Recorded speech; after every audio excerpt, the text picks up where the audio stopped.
So mao din yung mga idol, malaki nga isa ka umakyat sa puno ng niyog. Sabi niya pagod na daw siya sa buhay niya. So gusto niya kasing tumalon dyan. Buti na lang napigilan.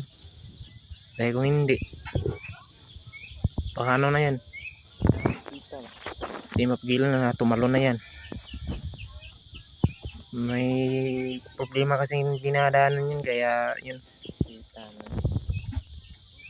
naisip niyang tumalon sa taas ng niyog.